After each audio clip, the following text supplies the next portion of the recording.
नमस्कार, स्वागत है आप सभी का। मैं हूं आपके साथ ज्योति सिंह। आस्क डॉक्टर आशा सीजन 2 में हम आपके लिए हर बार लेकर आ रहे हैं एक नया एपिसोड, जिससे आपको उन विषयों की जानकारी होगी जिसकी जानकारी या तो आपको होती नहीं है या फिर डॉक्टर्स की तरफ से नहीं दी जाती है। और ये जानकारी किसी भी प्रेग्नेंट महिला के लिए बहुत ज़रूरी है जानना, क्योंकि आने वाले समय में वो एक स्वस्थ शिशु को जन्म देने वाली है जो समाज में अपनी एक पहचान रखेगा।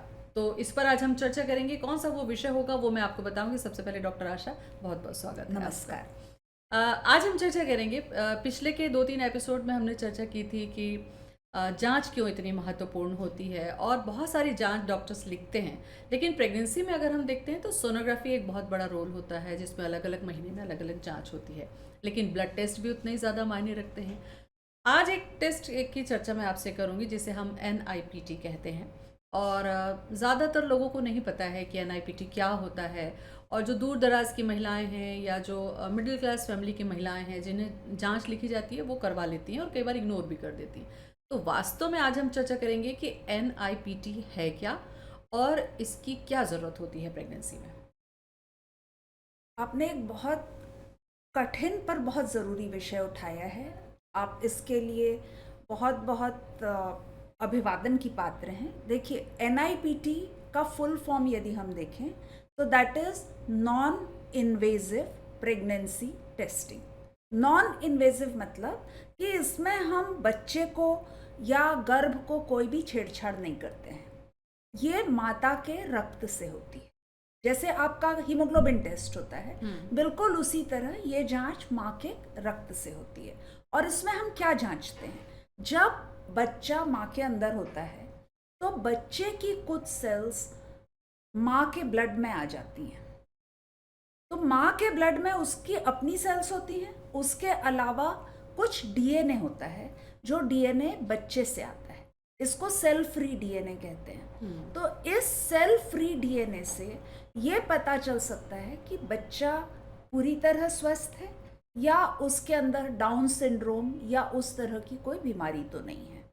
देखिए, डाउन सिंड्रोम जो है या हार्ट डिजीज है या एबनॉर्मल बेबीज है, 20% 35 साल की उम्र के बाद होते हैं, मगर 80% 35 साल से पहले होते हैं। पहले एक धारणा थी कि यदि 35 साल की उम्र हो गई है तो हमको ये सारे टेस्ट करवाने हैं।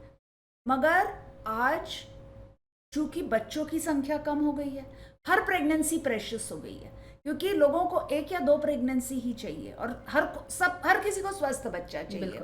तो ये जो NIPT है, इसके अंदर हम पहली चीज है कि एंटी स्कैन होना चाहिए।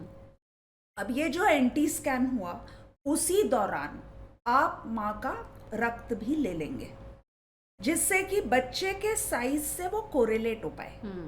और इसी ब्लड से आप डबल मार्कर और कंबाइंड स्क्रीनिंग भी कर सकते हैं। अब मैं आपके टेस्ट बढ़ाती जा रही हूँ, मगर इनकी उपयोगिता क्या है?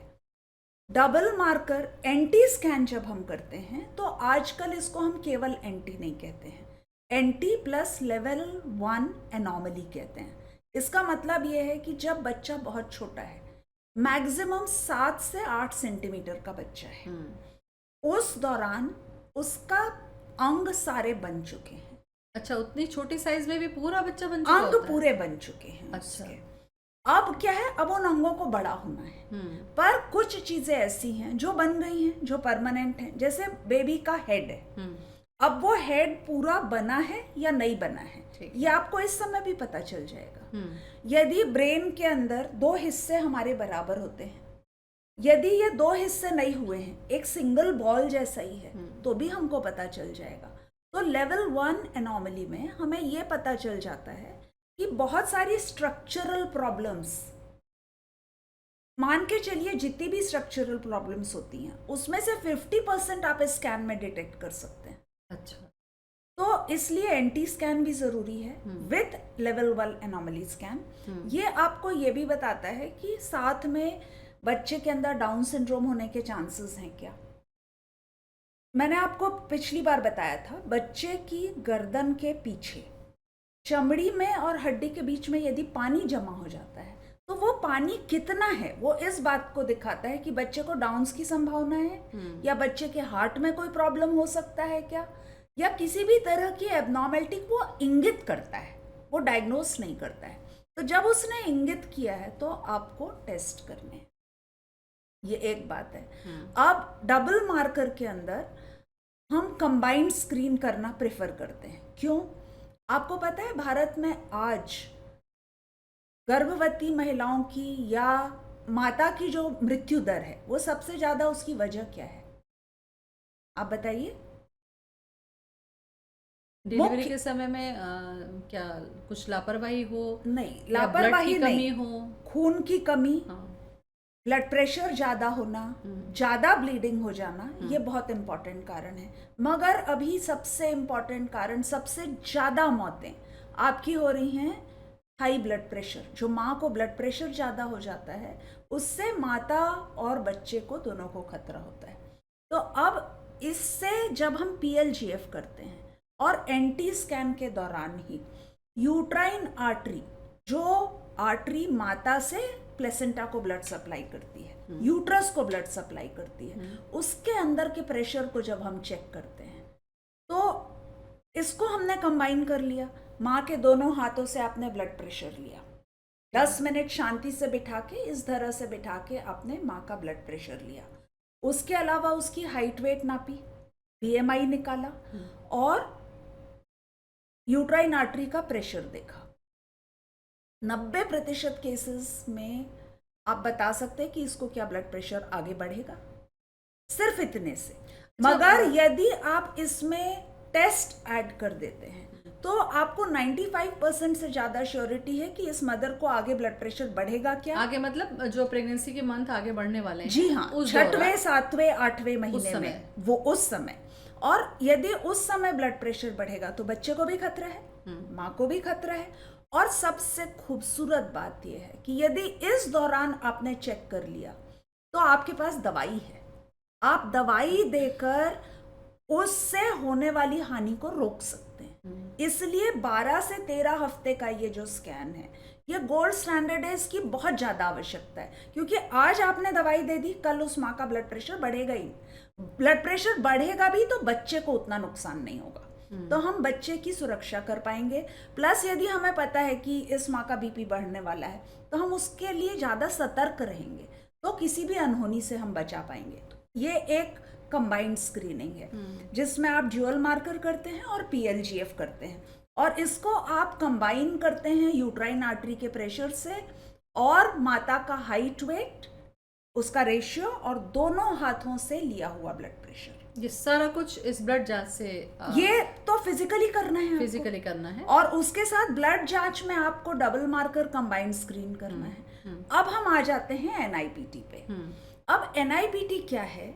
ये सेल फ्री DNA को डिटेक्ट करता है। माँ के ब्लड में बच्चे का जो DNA है उसको वो डिटेक्ट करता है। अब उसने डिटेक्ट किया तो जब उसके पास DNA है तो वो ये भी बताता है कि कौन सा DNA इसमें कम है और कौन सा DNA ज्यादा है। DNA क्रोमोसोम से आता है। हर मनुष्य में 46 क्रोमोसोम्स होते हैं। अब वो 46 में से 44 प्लस X या XY। तो अब यदि इस बच्चे में क्रोमोसोम 13, 18 या 21, इसके अंदर ज्यादा DNA मिलता है। अच्छा, ज्यादा DNA मिल रहा है मतलब कि DNA जितना होना चाहिए उससे ज्यादा है। हम डाउन सिंड्रोम समझते हैं, पर डाउन सिंड्रोम एक्चुअली है क्या? डाउन सिंड्रोम मतलब 21 नंबर का क्रोमोसोम में 2 के बदले 3 क्रोमोसोम है, तो एक्स्ट्रा DNA है। ये एक्स्ट्रा DNA आप डिटेक्ट कर सकते हो। क्रोमोसोम 13 में यदि ज्यादा है या क्रोमोसोम 18 में ज्यादा है, ये आप डिटेक्ट कर सकते होते हैं, वो आपको मिलेंगे। XXY, X0, ये भी आप इससे डिटेक्ट कर सकते हो। तो यहाँ पर ये पता चल जाएगा कि ये सब नॉर्मल है कि नहीं, Exactly. रेशियो नॉर्मल है या क्योंकि NIPT में फीटल फ्रैक्शन कितना है ये बहुत इंपॉर्टेंट है। 4% से कम यदि फीटल फ्रैक्शन है तो उस रिपोर्ट का कोई मतलब नहीं है। डीएनए की मात्रा भी, तो जब एक निश्चित मात्रा होगी तभी तो आप उसमें से बाकी जांच करोगे। तो लगभग 4% फीटल फ्रैक्शन होना चाहिए। उसके बाद उसके अंदर यदि सब नॉर्मल है तो चांसेस हैं कि आपका बच्चा पूरी तरह down syndrome, Turner syndrome, Klinefelter syndrome इनसे मुक्त रहेगा। मुक्त है वो। अच्छा, ये जितनी चीज़ें आपने बताई, क्रोमोसोम्स की बात हो, चाहे नंबरिंग की बात हो, कि इतने ज़्यादा हैं ये बात हो, ये तो मेडिकल टर्मिनोलॉजी है, ये आप समझ रही हैं जांच करके। मान लीजिए आपको ये सारी चीज़ें दिख रही हैं और आप सामने वाले पेशेंट को ये समझा रहे हैं, क्या आपको लगता है कि वो समझ पाएंगे? या उनको समझाने के लिए उनके स्तर पर जाके इसको कैसे एक्सप्लेन किया जाए? हो सकता है आज हमारे साथ में जो दर्शक जुड़ रहे हैं वो ये देख रहे हों और वो समझना चाहें कि मान लीजिए अगर ऐसी स्थिति देखिए, हो जो रही है डाउन तो क्या सिंड्रोम, होगा? क्रोमोसोम 21, इसके बच्चे हमें अक्सर दिखाई देते हैं। जो आप देखेंगे उनका कद छोटा होता है, ये उनके चाह रही हाथ थी पैर मैं। बहुत हाँ, छोटे होते हैं, उनको हार्ट डिफेक्ट होता है, उनका सिर बड़ा होता है, कान नीचे की तरफ होते हैं, अच्छा, म्यूजिक में बहुत इंटरेस्टेड होते हैं मगर वो स्लो लर्नर होते हैं, थोड़ा इंटेलेक्चुअली कॉम्प्रोमाइज्ड होते हैं।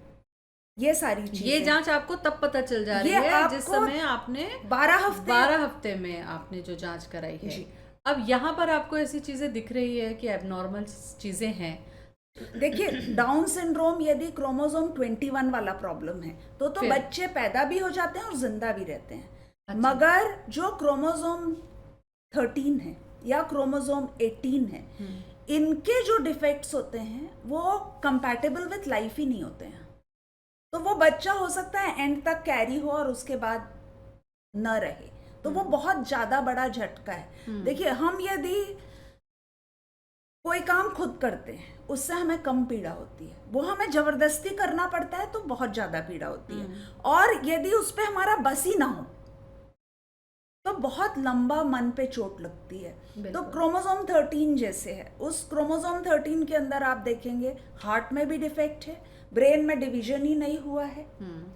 ये आपको स्ट्रक्चर पे दिखेगा, एनआईपीटी से आप उसको पता कर सकते हैं कि हाँ कंफर्म है, ठीक है। और यहां मैं आपसे यह कहना चाहूंगी कि एनआईपीटी भी डायग्नोस्टिक टेस्ट नहीं है, ये एक स्क्रीनिंग टेस्ट है।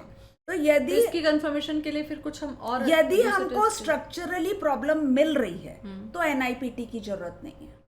यदि आपको ऑलरेडी स्ट्रक्चर में प्रॉब्लम मिल गया तो फिर आपको एनआईपीटी की जरूरत नहीं है। जब स्ट्रक्चर में प्रॉब्लम नहीं मिल रहा है आपको, तब आप श्योरिटी के लिए एनआईपीटी कराते हैं। बहुत सारे जो विकसित देश हैं वो प्राइमरीली अब एनआईपीटी करते हैं कि डाउन सिंड्रोम का लोड उनका कम हो जाए, और फिर जो पॉजिटिव है उन्हीं में वो आगे जांचें करे जो उनको करनी है। तो प्राइमरी स्क्रीनिंग एनआईपीटी काफी जरूरी वहां समझा जाता है। यहाँ पे भी अब बहुत ज्यादा होने लगा, अवेयरनेस हुई है, धीरे धीरे अवेयरनेस हुई है, मगर स्टैंडर्ड लैब से होना चाहिए, 1।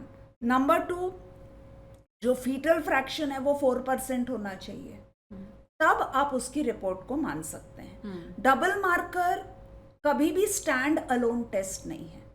फीटल मेडिसिन फाउंडेशन से जब आपके पास सर्टिफिकेट है तो उनका सॉफ्टवेयर है जिसके अंदर आपका लाइसेंस डलता है, वही कर सकते हैं। ये भी जानकारी जो करते हैं उसमें एक्यूरेसी ज्यादा है। करने को तो आप कुछ भी कर देंगे, पर यदि आपको एक्यूरेसी चाहिए कि आपको 95% एक्यूरेसी चाहिए, तो फिर एफएमएफ सॉफ्टवेयर के थ्रू आप यदि जाएंगे, उसमें डॉक्टर का लाइसेंस लगता है। और एक आपको बात बताऊं कि ये लाइसेंस हर साल रिन्यू होता है। ये लाइसेंस क्या है, थोड़ा अब ये भी हम समझें। मतलब फीटल मेडिसिन फाउंडेशन इंटरनेशनल संस्था है, डॉक्टर किप्रोस, जिनका नेटफ्लिक्स पे पूरी मूवी भी आई थी कि उन्होंने कैसे एंटी को स्टैंडर्डाइज किया है। तो वो आपको ट्रेन करते हैं और हर साल आपके किए हुए केसेस के फोटो आपको उनको 3 केसेस के भेजने होते हैं कि आप सही कर रहे हैं या नहीं कर रहे हैं। मतलब जो आपने जांच की है जी, उसके। और जब वो चेक कर लेते हैं कि हाँ आपने सही किया हुआ है, तो फिर वो आपको लाइसेंस इशू करते हैं। वो लाइसेंस 1 साल के लिए वैलिड होता है, सिर्फ 1 साल के लिए। सिर्फ 1 साल, और आपको 1 साल बाद फिर रिन्यू कराना होता है। तो ये वाला लाइसेंस जो होता है वो जहाँ पे जांच होनी है वहाँ मशीन के सॉफ्टवेयर में डलता है। अच्छा, तो सॉफ्टवेयर में जब ये लाइसेंस डलेगा तब जो एक्यूरेसी है वो बेटर है। बिना लाइसेंस के भी लोग टेस्ट करते हैं, मगर उसकी एक्यूरेसी कंपैरेटिवली कम है, क्योंकि वो सोनोग्राफी को काउंट में ही नहीं ले रहा है।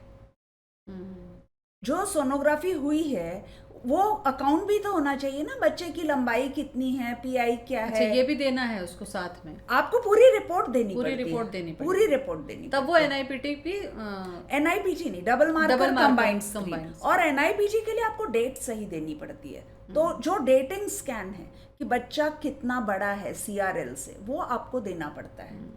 और ये जो आपने कहा कि सही समय, क्योंकि अभी हमने देखा कि जो भी लिस्ट होती है उसमें डेट मेंशन होती है और डेट के अकॉर्डिंग वीक और उसके सामने में आप जांच प्रेस्क्राइब करता है हॉस्पिटल।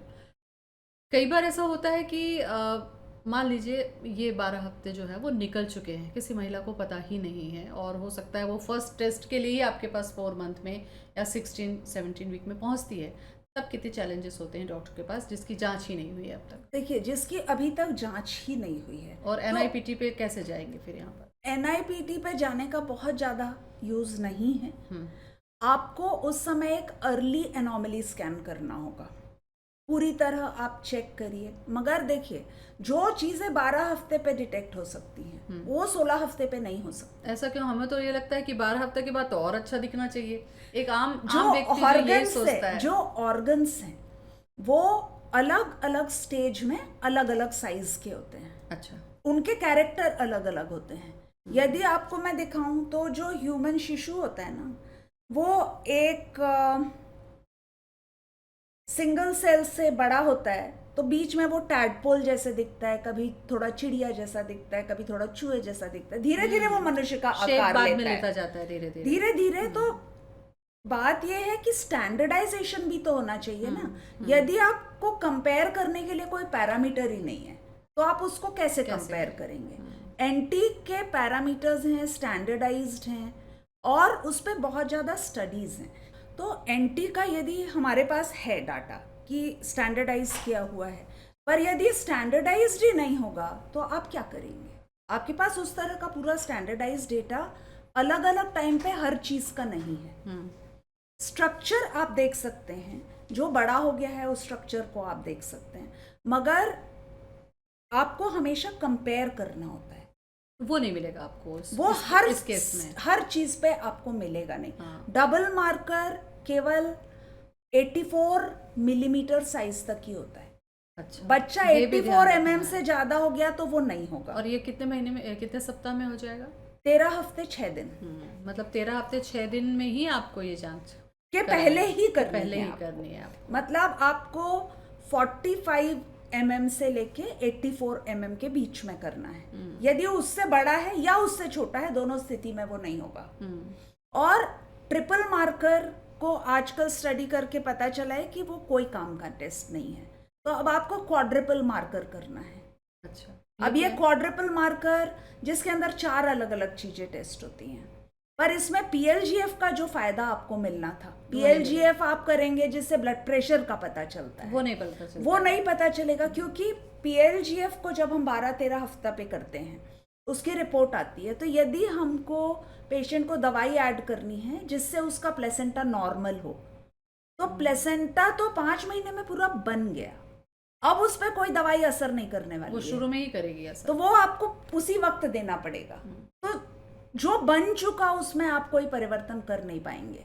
इसलिए समय की बहुत कीमत है कि क्या आपको 12-13 हफ्ते पे करना है, क्या आपको 19-20 हफ्ते पे करना है, क्या 22 हफ्ते पे करना है, और फिर ग्रोथ को कैसे असेस करना है। अच्छा, पहले के समय में भी डिलीवरीज हुई हैं आप देखिए, लेकिन हम ये आज के समय में देखते हैं कि बहुत ज़्यादा रिसर्च स्टडी के बाद में अब बहुत सारी जांच है। इसका फ़ायदा ये भी हुआ है कि जो एबनॉर्मल बच्चे जन्म ले रहे थे उनकी संख्या कम हुई है, लेकिन कई घरों में आज भी ये कहा जाता है कि इतनी जांच की ज़रूरत क्या है, तीसरे महीने तक तो आपको जांच ही नहीं करानी है, उसके बाद बार बार क्यों सोनोग्राफी करानी है, हमारे यहाँ तो पहले इतने बच्चे हुए, सब स्वस्थ हुए। इसका दबाव भी न्यू जनरेशन पे रहता है जो डिसाइड नहीं कर पाते हैं। ऐसे लोगों को क्या कहेंगे कि समय के साथ चीज़ें बदल गई हैं, उनको हमें देखना चाहिए, या कैसे मोटिवेट करें कि ऐसी जांच क्यों ज़रूरी है किसी भी प्रेगनेंसी के लिए? देखिए, हर चीज़ का जवाब आंकड़े होते हैं। तो पहले माता की मृत्यु दर कितनी थी, अब कितनी है? पहले शिशु मृत्यु दर कितनी थी, अब कितनी है? इन सारी जांचों से हम माता की मृत्यु दर और शिशु की मृत्यु दर दोनों को बहुत कम करने में सफल हुए हैं। आज भी हमने जो WHO ने 2030 तक का हमको टारगेट दिया है वो अचीव नहीं हुआ है, मगर फिर भी बहुत ज़्यादा परिवर्तन है। जब मैं पढ़ती थी उस समय हमारी माता की मृत्यु दर 450 से ऊपर थी, आज वो घट के भारत में 97 हो चुकी है। फर्क पड़ा है। आप सोचिए कितना फर्क पड़ा है, 20% से कम रह गई है।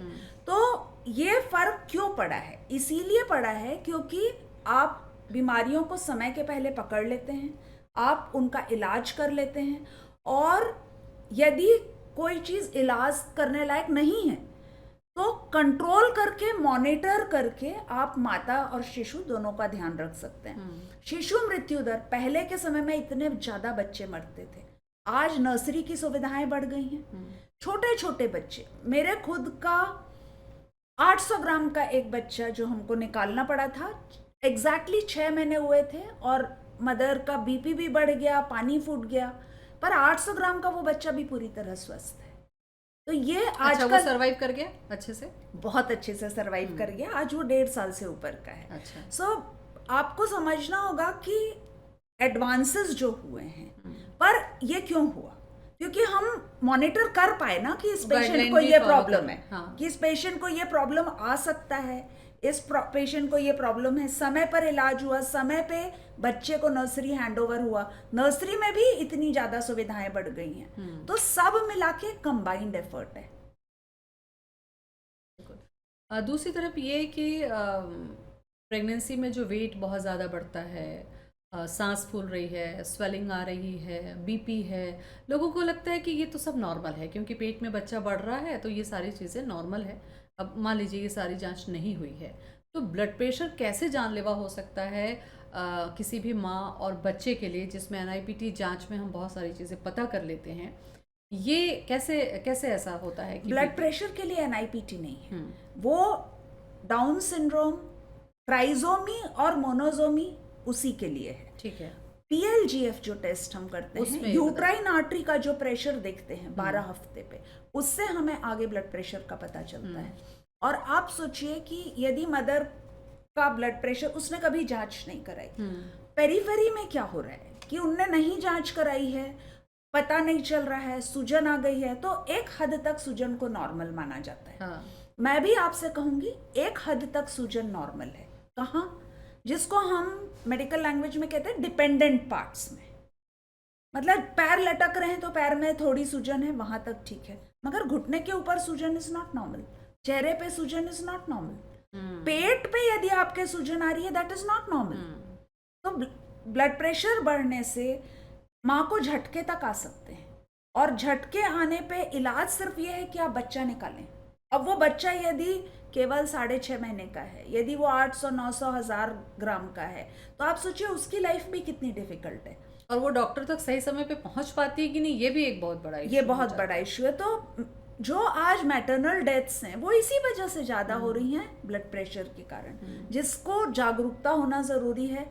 12.5 वीक्स पे आप PLGF एंटी स्कैन के साथ कराइए, उसकी प्रॉपर रिपोर्टिंग कराइए, और NIPT प्राइमरी स्क्रीनिंग के लिए यूज़ करिए, तो जो ट्राइजोमी का बर्डन इन भारत पर है वो कम हो जाएगा। मान लीजिए अब ये सारी जांच आपने की और अब आपको लग रहा है कि ये बच्चा पूरी तरीके से एबनॉर्मल है, इसको प्रेगनेंसी कंटिन्यू नहीं करनी चाहिए आगे चलकर, ऐसे केसेस में कैसे आप मरीजों को सलाह दे पाती हैं और वो एग्री हो पाते हैं? क्योंकि वो तो गर्भ को देख नहीं रहे हैं। देखिए, कई बार ऐसा होता है क्या चैलेंज? सोनोग्राफी में आप उनको दिखा देते हैं, आप एक एक चीज दिखाते हैं, आपके पास अपनी मशीन में नॉर्मल केसेस भी होते हैं और एबनॉर्मल भी होता है, तो आप नॉर्मल से कंपेयर करके उन्हें दिखा देते हैं।